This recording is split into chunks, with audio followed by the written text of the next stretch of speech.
Salam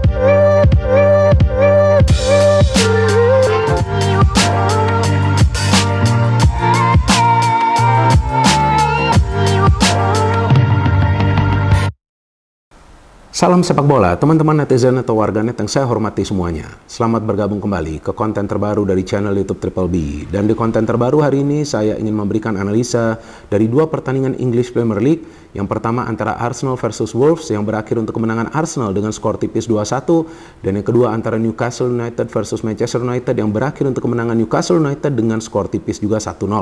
Dengan hasil akhir ini berarti Arsenal masih berada di posisi puncak klasmen sementara English Premier League dan selisih poin mereka dengan Manchester City adalah 4 poin.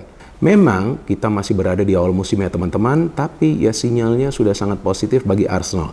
Sedangkan bagi Manchester United, dengan kekalahan mereka dari Newcastle United artinya Manchester United di awal musim ini belum bisa menang lawan tim yang berada di zona papan atas atau zona 8 besar. Dan terakhir kali Manchester United bisa menang lawan tim yang berada di zona papan atas atau juga di zona 8 besar, jika saya tidak salah adalah pada bulan September tahun 2021.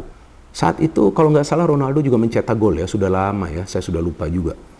Tapi kira-kira seperti itulah data dan fakta dari kemenangan Arsenal dan juga kekalahan dari Manchester United. Dan yang membedakan Arsenal dengan Manchester United adalah permainan secara kolektif. Jadi para pemain Arsenal ini bermain kolektif untuk bisa meraih kemenangan. Tapi kalau menurut hemat saya, para pemain Manchester United bermain kolektif untuk ngelawak.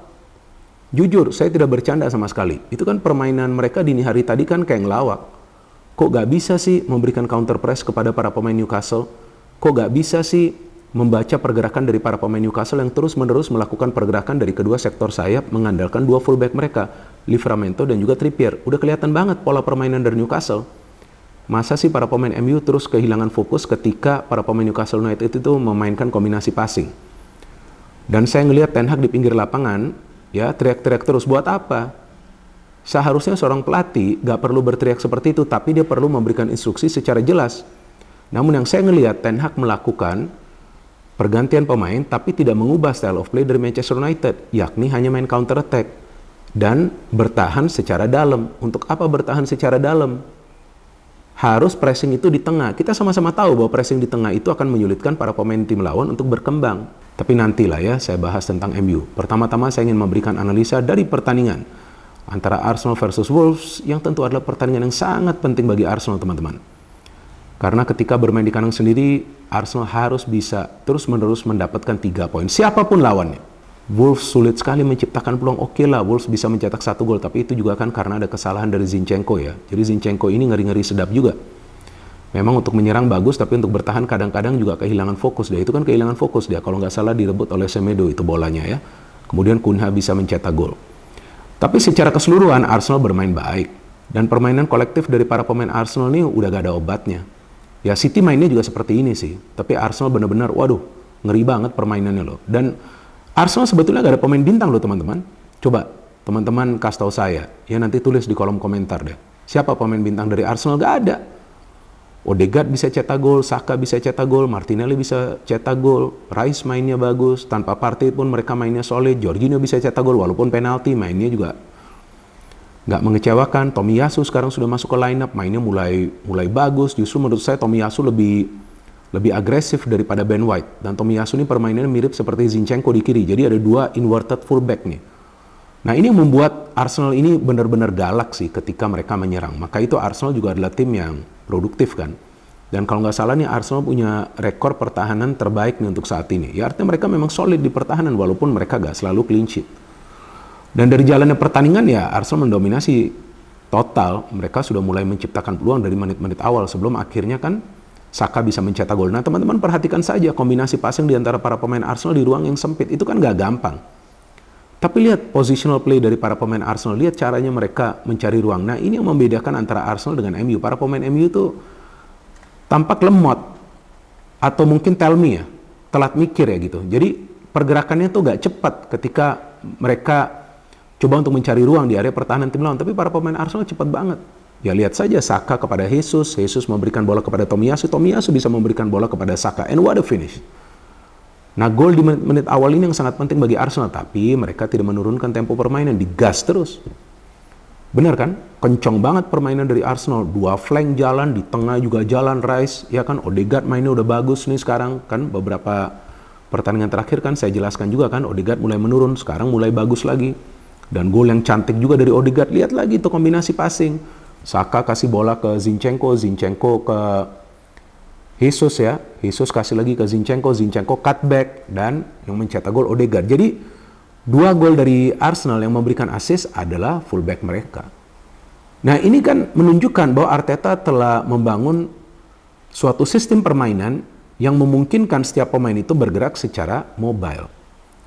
Jadi gak selalu Saka yang bergerak, tapi pemain lain pun harus gerak untuk support pergerakan dari Saka. Tidak harus Martinelli. Tapi Zinchenko pun harus gerak, tapi Zinchenko pun harus solid di pertahanan seperti Tomiyasu. Tapi sayang kan Tomiyasu gak main full, kayaknya cedera tuh dia. Ben White masuk, kita lihat lemah sebelah kanan itu. Tomiyasu fighter ini. Dan dia bahkan Tomiyasu masuk beberapa kali sampai ke tengah loh. So anyway, secara permainan kita bisa melihat bahwa Wolves juga coba untuk memberikan counter press, tapi mereka gak berhasil karena Arsenal tuh tangguh banget di tengah. Lihat Arsenal main tuh high press, Saliba juga ikut naik ke depan, dan mereka benar-benar menutup ruang supaya para pemain Wolves tidak bisa membangun counter attack. Dan memang di babak kedua, para pemain Arsenal mulai menurunkan tempo, Arteta melakukan serangkaian pergantian pemain, dan seharusnya Arsenal sudah unggul 3-0 itu ketika dapat chance kan dari Trossard dan juga dari Saka ya, tapi bisa di-save oleh Josesa kalau nggak salah, kiper dari Wolves ya. Jadi memang Arsenal main counternya juga berbahaya, dan kelihatan banget polanya rapi. Sebelum Wolves akhirnya bisa mencetak gol, memperkecil ketertinggalan, jadi 2-1, dan kemudian seharusnya itu Nketiah sudah mencetak gol ya, tapi sayang juga dia gagal kalau nggak salah kena tiang itu. Dan sekarang saya ingin membahas pertandingan antara Newcastle versus MU yang dari awal saya sudah feeling kayaknya MU menang, nggak mungkin lah. Newcastle kan kuat di kandang ya, dan Newcastle kita lihat ya, baru saja peluit panjang dibunyikan udah gas langsung. Jadi MU semacam mendapatkan shock terapi. Dan jujur nih ya, kalau menurut saya teman-teman, pemain MU yang mainnya bagus di pertandingan dini hari tadi hanya Maguire. Terlepas karena Maguire, gol dari Anthony gak diakuin ya, karena dia offside. Tapi yang main bagus menurut saya Maguire. Fight terus dia. Nggak mau dia kalah duel dari para pemain Newcastle United. Nah, ini menunjukkan bahwa Maguire ini adalah memang pemain yang dibutuhkan Manchester United. Jadi walaupun dia sebelumnya dikritik, tapi lihat ketika dia diberikan chance mainnya bagus. Dia shooting tuh sekali di blok kan. Tapi para pemain MU lain, aduh, saya ngelihat lemah banget. Saya bahkan sampai ngelihat ulang nih line up. Bener gak sih Rashford main? Gak kelihatan pemain ini, gila gak? Kenapa pemain ini seperti ini sekarang? Kan turun performanya. Sebetulnya ini adalah tugas dari Ten Hag. Ayo dong naikin performanya. Ya kan, jangan diusir seperti Ronaldo diusir kan. Dan kalau nggak salah tuh terakhir kali MU menang lawan tim yang berada di zona 8 besar, itu Ronaldo cetak gol loh. Coba aja lihat lagi catatannya. Nah, jika saya salah, silakan kalian koreksi dengan memberikan koreksinya di kolom komentar di bawah konten ini. Itu Ronaldo terakhir mencetak gol. Ronaldo diusir. Sancho dimusuhin. Varane dimusuhin. Betul kan? Untuk pertandingan seperti ini, Højlund ditaruh di bangku cadangan. Kenapa? Kenapa Martial sih? Mas Rizal ini kan kita tahu ya, kadang-kadang bagus, kadang-kadang nggak kelihatan. Akhirnya Mas Rizal juga nggak bermain full kan. Højlund masuk, Højlund belum mencetak gol loh di Premier League loh. Di Champions sudah, di Premier League 10 match nggak ada gol, nggak ada assist. Nah kan ini kembali ke pelatih. Jadi jangan cuma sokul aja tuh pakai topi di pinggir lapangan kemudian teriak-teriak. Enggak, instruksinya harus jelas dong. Game plan-nya harus jelas. Ketika di press di tengah, counter press. Nah, ini yang menjadi kelemahan dari Erik ten Hag. Kayaknya keras kepala. Ini pelatih ketika seri lawan Galatasaray yang dia jelaskan di konferensi pers, ya walaupun seri timnya udah bermain bagus. Sebetulnya bukan itu poinnya. Poinnya kenapa timnya kena comeback. Poinnya kenapa gak bisa menang. Kan harus menang gitu MU. System of play MU kenapa harus main bertahan ke dalam kemudian counter lawan tim yang galak. Yang buas di kandang mereka sendiri. Pressing itu harus di tengah. Ini kesalahan yang sama yang dilakukan oleh para pemain Chelsea. Sehingga Newcastle enak banget nyerang. Dan Newcastle tuh udah kelihatan nyerangnya cuman pakai Trippier dan Livramento, tapi gak bisa dibaca oleh para pemain MU. Kan aneh, ya pelatihnya aja gak bisa baca kok. Maka itu kan Wan-Bissaka dan siapa tuh di sebelah kiri, Dalot kan gak bisa ngapa-ngapain. Dalot aja tuh aneh tuh. Bola diambil dari Onana. Untung wasit gak kasih pelanggaran tuh pas kena handball kan. Nah tapi ya kita lihat Newcastle memang tinggal menunggu waktu saja untuk mencetak gol. Ya MU punya satu peluang dari Garnacho, that's it. Dan kalaupun Garnacho cetak gol belum tentu juga MU akan bisa menang atau juga draw. Kan itu masih di menit-menit awal, kalau nggak salah menit ke-10. Habis itu nggak ada saya ngeliat fight dari para pemain MU. Nah disinilah sekarang kita melihat bahwa MU sebetulnya berada dalam krisis. Karena mereka menang itu lawan tim-tim papan bawah atau juga tim-tim papan tengah. Artinya nggak salah juga MU ini sekarang tim mediocre, nggak bisa menang lawan tim-tim di papan atas kan. Kalaupun menang mungkin karena faktor keberuntungan aja. So anyway, Newcastle played very well. Saya senang sekali lihat permainan dari Newcastle. Guimaraes juga gila tuh mainnya di tengah.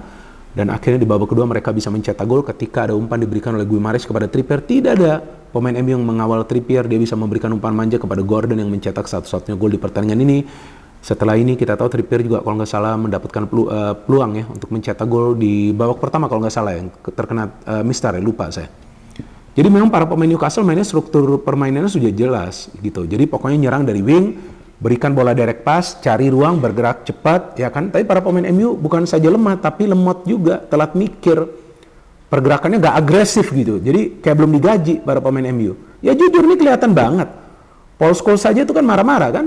Mantan pemain MU kita tahu Paul Scholes salah satu pemain terbaik dari Manchester United yang pernah membela Manchester United saja marah-marah. Apa itu para pemain MU kan? Nggak bisa memberikan fight back. Harus fight back.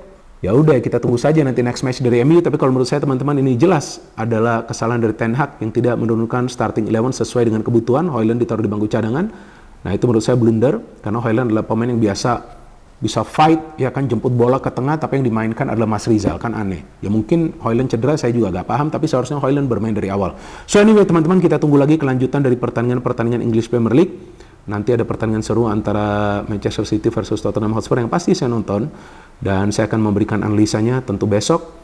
Dan ada pertandingan-pertandingan lain yang juga menarik, Chelsea versus Brighton ya. Saya akan nonton dan besok saya akan memberikan analisanya ya teman-teman ya. Terima kasih banyak kepada teman-teman yang telah menonton dan mendengarkan analisa saya di konten terbaru ini. Dan saya juga ingin berterima kasih kepada teman-teman yang mendukung kemajuan dari channel YouTube Triple B. Karena hingga hari ini jumlah subscribers telah melewati 809.000. No hate, no politics, only football. Salam sepak bola.